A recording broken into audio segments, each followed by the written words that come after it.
நம்முடைய ஆண்டவர் வார்த்தையாக இருக்கிறார். அவர் சதா காலங்களிலும் உயிரோடு இருக்கிற ஆண்டவர்.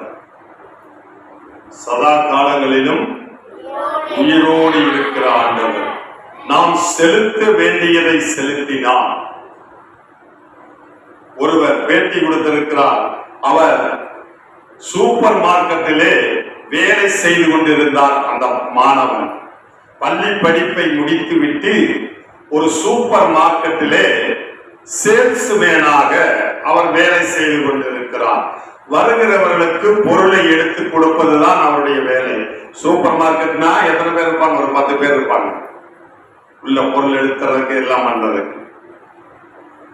அந்த மாணவனுடைய தாயார் சொல்லி இருக்கிறார், நீ முதலாவது இயேசுவுக்கு செலுத்த வேண்டியதை செலுத்தி அவரிடத்தில் நீ உண்மையாய் இருப்பாயானால் தேவன் உன்னை உயர்த்த வல்லவராய் இருக்கிறார். இன்னைக்கு இருக்கிற கிறிஸ்தவ குடும்பம் எப்படி இருக்குது? அம்மா அப்பாவோட பேசாத, பிள்ளை பையனுடைய அம்மா அப்பாவுடைய பேச்ச கேட்க மாட்டான். சினிமா பாட்டு வேற பாடிட்டு இருக்கு கிறிஸ்தவ வீட்டுல, சீரியல் வேற ஓடிட்டு இருக்கு, அடுத்தது நாடகம் வேற ஓடும், அடுத்தது அப்பப்ப இடையில சினிமா பாட்டு வேற வந்து பாடிட்டு இருக்கு. கர்த்தர் கிரியை செய்வாரா? செய்ய மாட்டான். ஆனால் இந்த மாணவனிடத்தில் அந்த தாயார் சொன்னார், நீ கிறிஸ்துவை பிடித்துக் கொண்டால் அவர் ஏற்ற வேலையிலே உன்னை உயர்த்த வல்லவராய் இருக்கிறார் என்று. அவனுக்கு வேலை இல்லாத போது ஒரு சூப்பர் மார்க்கெட்டிலே ஒரு வேலை கிடைத்தது. மாதம் 10,000 ரூபாய் தான் சம்பளம். இன்றைய நாட்களிலே மாதம் 10,000 ரூபாய் என்பது ஒரு ஷாப்பிங் போனா முடிஞ்சு போயிருக்கு. ஆனாலும் அவன் தேவன் எனக்கு இந்த வேலையை கொடுத்தார் என்று அவன் முழு நம்பிக்கையோடு தேவனிடத்திலே அன்பாயிருந்து அந்த வேலையை செய்ய ஆரம்பித்தான். ஒரு நாள் அப்படியாக அவன் வேலை செய்து கொண்டிருக்கும் போது மழை பயங்கரமாக வந்து கொண்டிருந்தது. சூப்பர் மார்க்கெட்ல வெளியே மழை, உள்ளே யாரும் வியாபாரத்துக்கு வரமாட்டாங்க. பொருள் எடுக்க வருவாங்களா? வரமாட்டாங்க. நல்ல மழை. அவர்கள் கூடி பேசிக் கொண்டிருக்கிறார்கள். இவன் மாத்திரம் வாடிக்கையாளரை நோக்கி கொண்டிருக்கிறார். ஏனென்றால் அவன் வேலையிலே உண்மையுள்ளவனாய் இருக்க வேண்டும் என்று, அவன் தன்னுடைய வேலையை தேவன் பார்த்துக் கொண்டிருக்கிறார் என்று அவன் வாசலையை நோக்கி கொண்டிருந்தான். அப்பொழுது ஒரு கார் வந்து அந்த சூப்பர் மார்க்கெட்டுக்கு முன்பாக நின்றது. இவன் உள்ளே இருந்த கொடையை எடுத்துக்கொண்டு ஓடினான். அங்கே ஒரு பெண் இறங்கினார். ஒரு கல்யாணம் முடிஞ்சு ஒரு 40-50 வயது மதிக்கத்தக்க ஒரு பெண் இறங்கினார். அவன் உடனே குடையை பிடித்துக் கொண்டு சூப்பர் மார்க்கெட்டுக்குள்ளே கூட்டிக் கொண்டு வந்து ஒரு சேர் போட்டு கொடுத்து, நீங்கள் அமருங்கள், நான் உங்களுக்காக பொருள் எடுத்து தருகிறேன், லிஸ்டை சொல்லுங்கள் என்று சொல்லி இருக்கிறார். அந்த பெண்மணி சொல்லி இருக்கிறார், இல்ல நாங்களே எடுத்துக்கிறப்பா அப்படின்னு. ஆனால் அவன் புன்னகையுடன் இன்முகத்துடன் சொன்னான், நான் எடுத்து தருகிறேன் மேடம், எனக்கு இதுதான் வேலை என்று கிடுகிடுகிடு எடுத்தான். பில்லு 10,000 ரூபாய்க்கு மேலே வந்தது.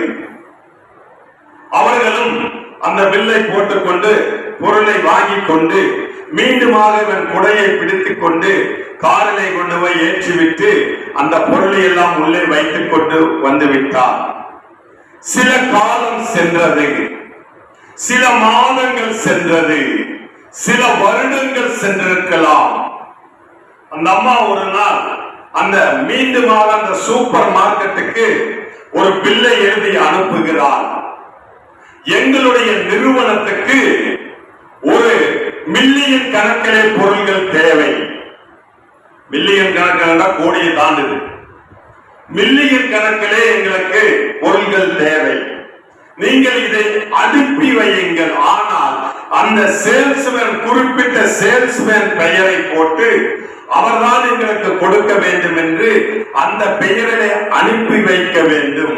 கீழே ஒரு குறிப்பு போட்டு சொல்லி இருந்தால் அந்த சேல்ஸ் ரெப்ரசன்டேட்டிவை நீர் எங்களுடைய நிறுவனத்துக்கு அவர் வேலைக்கு வேண்டும், அப்படி என்றால் மாத்திரமே அந்த பொருளை எங்களுக்கு அனுப்புங்கள், இல்லை என்றால் அந்த பொருளை அனுப்பாதீர்கள் என்று அந்த சூப்பர் மார்க்கெட்டுடைய நிறுவன ஓனர் யோசனை பண்ண ஆரம்பித்தார்.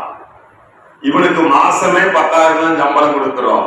ஆனால் அவங்க கேட்கிறாங்க எத்தனை, $1 மில்லியன் பொருள்கள் கேட்கிறாங்க. அந்த மளிகை கடை, அந்த சூப்பர் மார்க்கெட்ல முக்காவாசி பொருள் போயிடும். அப்ப எது வேண்டும் என்று அவன் நினைத்தான். சரி பரவாயில்லை, அந்த மாணவனை அந்த சேல்ஸ் ரெப்ரசன்டேட்டிவ் நம்ம அனுப்பிச்சிடலாம், அவங்க உடனே வேலைக்கு அனுப்பிச்சலான்னு அந்த பொருளை எடுத்துக்கொண்டு அவனையும் அனுப்பிவிட்டார்கள். அவன் போய் யார் நம்மை இப்படி சொல்லி இருக்கிறார்கள் என்று போய் இறங்கி போய் பார்த்தால், அன்றைய நாளிலே அந்த பொருளை அன்புடன் கொடுத்த அந்த அம்மா ஒரு கம்பெனியிலே மேனேஜ்மெண்ட் டைரக்டராக உட்கார்ந்து இருந்தார். இவன் பார்த்தவுடன் இவனுக்கு ஆச்சரியம் ஒன்றும் இல்லை. பொருளை கொண்டு போய் கொடுத்து விட்டு, மேடம் பொருள் எல்லாம் வந்துருச்சு, நீங்க வாங்கிட்டீங்கன்னு சொன்ன உடனே இவனுக்கு அங்க வேலையில இருக்கிறது அவனுக்கு தெரியாது. வேலை போட்டு கொடுக்கிறது அத ஓனருக்கு அந்த அம்மாவுக்கு தான் டீல். அப்பொழுது இவன் சொன்னானாம், அந்த அம்மா சொன்னாங்க, நீ இந்த கம்பெனியில வேலைக்கு உன்னை நாங்கள் எடுத்துக்கொண்டோம் என்று. இவனால் நம்ப முடியவில்லையா. நம்ம பக்கத்துல இருக்கிற ரூமுக்கு கூட்டிட்டு போனாங்களாம். அதிலே போட்டு இருந்ததாம் பொது மேலாளர் என்று போட்டு, அதிலே அந்த மாணவனுடைய பெயர் போட்டு இருந்தது. பொது மேலாளர் என்றால் அந்த கம்பெனிக்கு ஜெனரல் மேனேஜர், அதுக்கு அடுத்தது ஓனர் தான். அதுக்கு அடுத்தது நிர்வாக இயக்குனர். நிர்வாக இயக்குனருக்கு கீழே இவர் பொது மேலாளர், பெரிய மேனேஜர் போஸ்டிங். இவனால நம்பவே முடியவில்லை. ஒரு மாதத்துக்கு 1.5 லட்சம் சம்பளம். எவ்வளவு? ஒரு மாதத்துக்கு 1.5 லட்சம் சம்பளம். இது உண்மையா நடந்த சம்பவம். அதனால்தான் நாம் தேவனுக்கு செலுத்த வேண்டியதை நாம் செலுத்திக் கொண்டிருக்க வேண்டும். நாம் மனம் சோர்ந்து போகக்கூடாது, மனம் தளர்ந்து போகக்கூடாது. அந்த விற்பனையாளர் நினைத்திருக்கலாம், நான் ஜெபம் பண்ணினேன், நான் 3 டிகிரி வாங்கி இருக்கிறேன், இத்தனை கோல்டு மெடல் படிப்பு படிச்சிருக்கிறேன், எனக்கு கர்த்தர் இப்படி ஒரு வேலையை கொடுத்துட்டாரே என்று. அதனால் தான் வேதம் சொல்லுகிறது, கொஞ்சத்தில் உண்மையுள்ளவன் அநேகத்தின் மேல் தேவன் அதிகாரியாய் வைப்பார்.